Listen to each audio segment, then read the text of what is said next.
Fala pessoal, vamos dar sequência ao nosso curso aqui. A gente vai fazer um laboratório agora referente a classes, né? A gente viu a parte teórica aí e vamos ver como que funciona isso daqui, né? A gente já sabe como criar um projeto em Java. Eu estou nessa perspectiva aqui, na minha IDE. Talvez você não esteja na mesma, é só você vir aqui no canto superior direito e marcar aquela opção ali de Java. Ou você vem aqui o Windows e dá um reset perspectiva. Bom, se resetar a sua perspectiva e aqui aparecer, não aparecer alguma opção dessas aqui, você pode vir aqui o Windows também, em Show View e marcar o que você quer utilizar aí, o que você precisa, beleza? Então vou criar um projeto novo aqui, Create Java Project. A gente já sabe, se não tiver essa opção aqui no Package Explorer, você pode vir aqui em File, New, tem as opções aqui também, você pode criar o projeto, classe, pacote, se você precisar por aqui também, tá? Então vou criar por aqui que é mais fácil. Então Create Project, vou criar um projeto aqui chamado Introdução a Classes e Objetos, beleza? Eu estou com o meu JRE marcado aqui, qual que eu estou utilizando, eu estou usando aqui o Java na versão 17, você pode utilizar da 8 para cima aí, qualquer versão, e vou dar um Finish aqui, beleza? Agora a gente vai criar um pacote, a gente já sabe o que é um pacote, né? A gente vai utilizar para organizar melhor o nosso projeto aí, br.com.defcodelab7.introdução, e a gente vai estar trabalhando com classe, né? A gente viu que não existe uma regra assim, que te obriga a criar pacotes com aquela nomenclatura, né? É aberto isso daqui, mas existem convenções e boas práticas de como a gente deve criar os pacotes, né? Então a gente está tentando seguir isso daí, br com ponto, nome da empresa, o projeto e o nome aqui do que a gente vai estar trabalhando, são as classes, né? Então, no decorrer aí a gente vai aprimorando isso daí. Então, eu vou dar um finish aqui e vou criar uma classe nova. Como que eu faço para criar uma classe? Botão direito aqui em cima do pacote, New Class. Vou criar uma classe pessoa, beleza? Observa aqui que na hora que eu vou criar uma classe aqui no Eclipse, ele me dá um modificador público aqui já selecionado, né? Eu poderia também criar uma classe package, né? Ou por modificador default também, conhecido como default. Se eu marcar isso daqui, ó, ele vai criar como default. Eu vou criar ela como pacote aqui, né? A classe package aqui, o default, para vocês verem a diferença dela com a pública. Ela também poderia ter um modificador abstract, tá? A gente vai trabalhar aqui agora com só classes públicas. Eu vou criar como package só para a gente ver ali como que a gente faz para mudar ela para pública, né? Então, beleza. A gente já sabe que todas as vezes que for criar uma classe, a primeira letra do nome da classe tem que ser maiúscula, beleza? E vamos dar um finish aqui agora. Então ele foi lá e já criou a classe para mim. Todas as vezes que eu crio uma classe, o nome do arquivo é o mesmo nome da classe, só que com a extensão .java. Se você observar aqui no pacote também, ó, é o nome do arquivo .java, beleza? E essa classe aqui, ó, ela tem o nome de pessoa. No cabeçalho da classe, a primeira linha da classe ali, ó, é o pacote. É onde essa classe está. Então ele vem ali, coloca a palavra reservada package ali, né? E coloca o endereço do pacote, beleza? E aqui a gente está definindo o nome da nossa classe. Tranquilo? Observe o seguinte, aqui ó, a classe está como pacote, acesso default, né? Vai funcionar só, a gente vai poder utilizar ela, melhor dizendo, só a nível de pacote. Só que olha o seguinte, se eu vir aqui e colocar public, ó, public, e dar um Ctrl S para salvar, observa que está com asterisco ali, eu preciso de salvar a classe, Ctrl S. Beleza? Então agora eu posso acessar ela de qualquer lugar que eu esteja. Se fosse default, né, ou um modificador ali default ou de pacote, né, que a gente também fala default, pacote é a mesma coisa ali. Se fosse pacote, eu só poderia acessar ali dentro daquele mesmo pacote, beleza? Só que o público eu posso acessar de qualquer lugar. Agora observe uma coisa, vou voltar para o default ali, né, modificador ali default ou new de pacote, né, que quando a gente vai lá na IDE aparece lá a palavra package. Observa aqui ó, que tem um símbolo aqui de um triângulo, ó. Beleza? Se eu colocar public, ele some. Por quê? Posso acessar de qualquer lugar. Beleza? Então tem esse detalhe aí. Olha só, observa que a classe aqui, ó, quando ela foi criada, o mesmo nome do arquivo é o mesmo nome da classe. Se você vir aqui dentro da classe, você tem aqui essas chaves aqui que representam aqui dentro, né, o corpo da classe, e você der um Ctrl barra aqui, ó, vai aparecer para você o construtor, que é o construtor da classe. Se eu der 2 cliques nele ali, ó, ou se eu selecionar ele, ele já cria aqui o construtor. Detalhe, construtor é o mesmo nome da classe também, beleza? Então, construtor, a classe e o arquivo gerado, tudo é o mesmo nome, tranquilo? Você só pode ter uma classe pública por arquivo, tá? Se eu viesse tentar criar outra classe aqui dentro desse arquivo, copiei ali, pessoa 2, ele não iria aceitar, beleza? Então, por arquivo, eu só posso ter uma classe pública, tá? Eu posso ter, o que eu posso ter? Eu posso ter dentro de uma classe, uma outra classe pública, tá? Dentro dessa classe, eu posso ter uma outra classe pública aqui dentro, tá?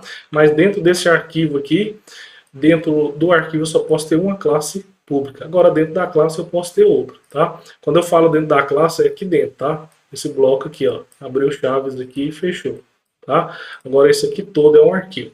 Então se eu tivesse aqui, por exemplo, isso daqui, ó, public class funcionário, por exemplo.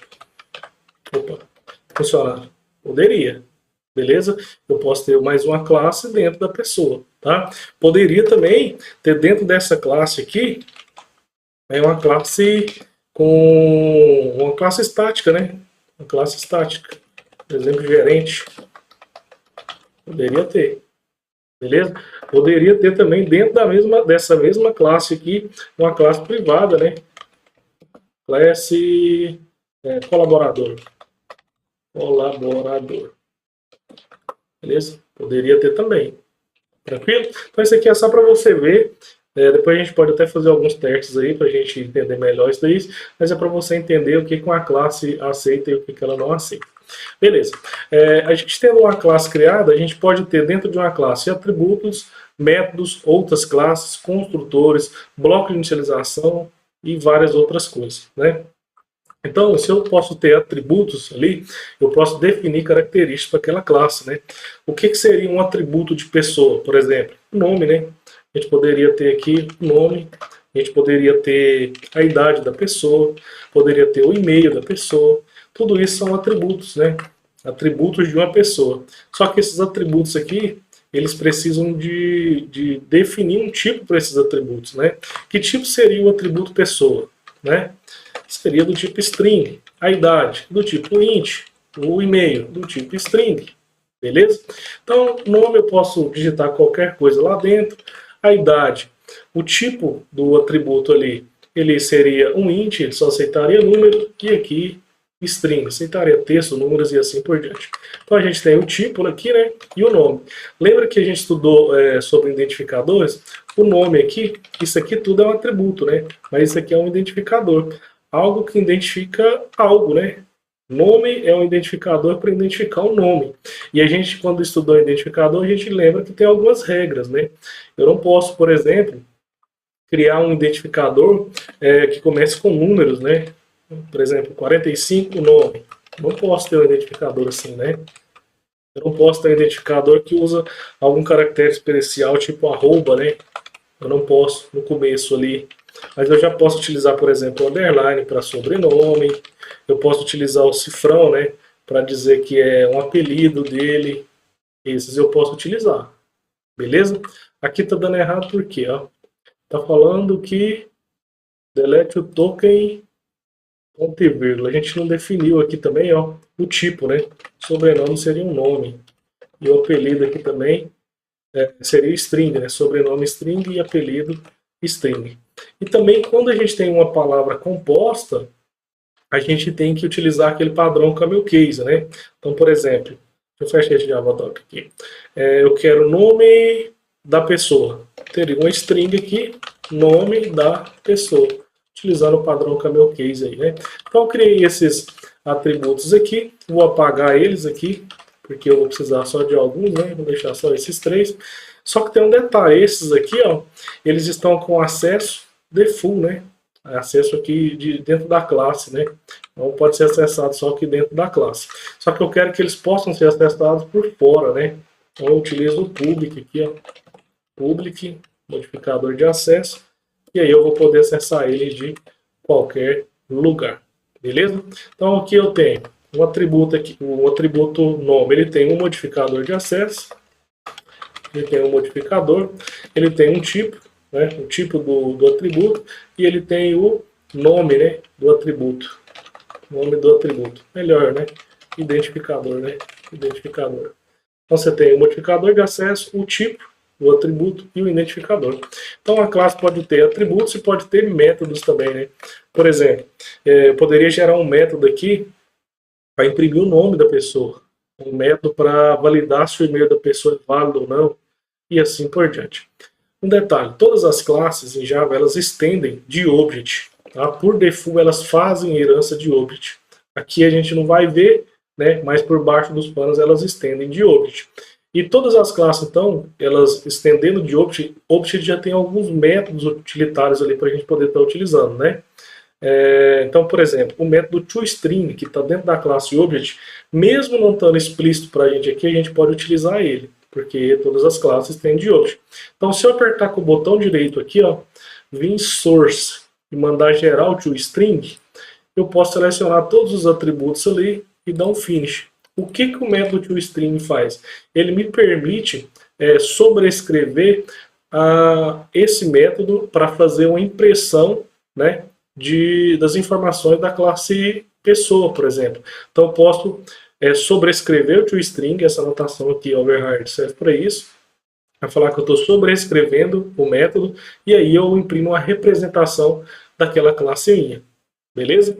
Então, resumindo aqui, para não ficar muito extenso esse vídeo, uma classe pode ter um arquivo pode ter apenas uma classe pública.